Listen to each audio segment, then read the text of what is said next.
Je voudrais vous citer Elisabeth Badinter, qui n'est pas une personnalité d'extrême droite que je sache, et qui a écrit dans l'Express la semaine dernière la chose suivante. Je la cite. « Il faudrait changer les lois, organiser une guerre idéologique, mais aussi législative, contre les islamistes. C'est une guerre que nous devons mener, mais je ne suis pas certaine que les Français y soient prêts. » Moi, je pense en effet que le langage guerrier n'est pas à écarter dans le cas qui nous occupe, puisque nous avons affaire à des gens qui nous ont effectivement déclaré la guerre. Alors maintenant, il y a la question que vous posiez très justement, qui est celle des limitations que nous impose l'état de droit.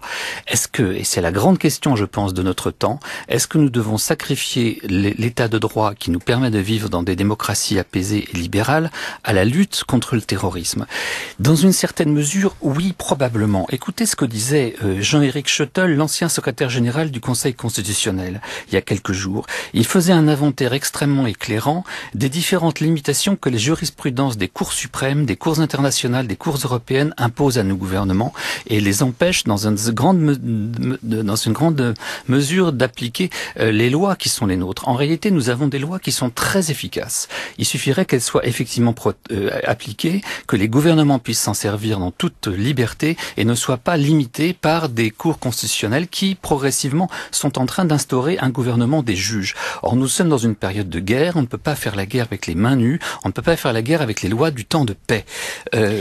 Pardon, des juristes, d'éminents juristes, rappellent aussi qu'au fond, en la matière, pour la lutte antiterroriste, on a déjà un arsenal législatif extrêmement solide. Par exemple, juste on va donner un exemple pour que les gens comprennent, on peut déjà aujourd'hui mettre en détention quelqu'un qui n'est pas encore passé à l'acte s'il y a suspicion de projet terroriste. Ça n'est absolument pas possible pour tous les autres champs du droit pénal. C'est possible en matière de terrorisme. Écoutez, il y a la question du droit à la vie privée et il y a la question du droit à la vie tout court. Et je pense que dans une période comme celle que nous traversons, le droit à la vie tout court doit primer sur le droit à la vie privée.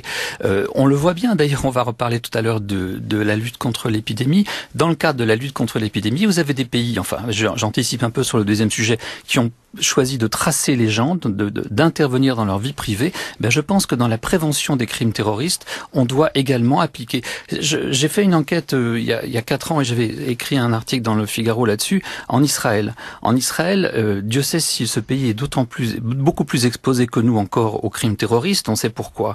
Et il y en a moins que chez nous, bizarrement, ces derniers temps. Pourquoi? Parce qu'effectivement, la politique de prévention est extrêmement efficace, parce que les réseaux sociaux, les communications sont analysées de manière extrêmement détaillée. Quand Christian Estrosi dit si on m'avait laissé installer des appareils de reconnaissance faciale dans ma ville, ces attentats ne se seraient pas produits. Oui, sauf que c'est interdit par différentes législations. Et par ailleurs, précisons-le aussi, les États autoritaires n'échappent pas au terrorisme. Non, encore une fois, Israël, qui n'est pas un État totalitaire, mais qui prend des mesures extrêmement autoritaire, autoritaire, qui est une démocratie pleine et entière, et ce qui est un cas assez rare au Moyen-Orient, eux appliquent ce genre de choses. La reconnaissance faciale est très développée parce que c'est la Startup Nation, comme vous savez, et qui sont très en avance dans ces domaines-là. J'ai d'ailleurs je l'ai vu fonctionner. Vous avez la surveillance de l'Internet, vous avez la surveillance des communications, parce qu'un attentat terroriste, contrairement à ce qu'on nous a vendu pendant longtemps, c'est jamais un loup solitaire. C'est toute une chaîne de préparation de l'attentat. Il y a beaucoup de gens qui sont toujours impliqués dans un attentat. On le voit bien quand les résultats des enquêtes finissent par tomber. Et elles finissent toujours par tomber dans une démocratie parce qu'il y a la transparence, Dieu soit loué. Quand on s'aperçoit que cette chaîne de commandement entre celui qui donne l'ordre, et souvent à l'étranger, et celui qui va commettre l'action, il y a toute une série de responsables. Il y a les gens qui hébergent, il y a les gens qui procurent des armes, il y a les gens qui communiquent, etc.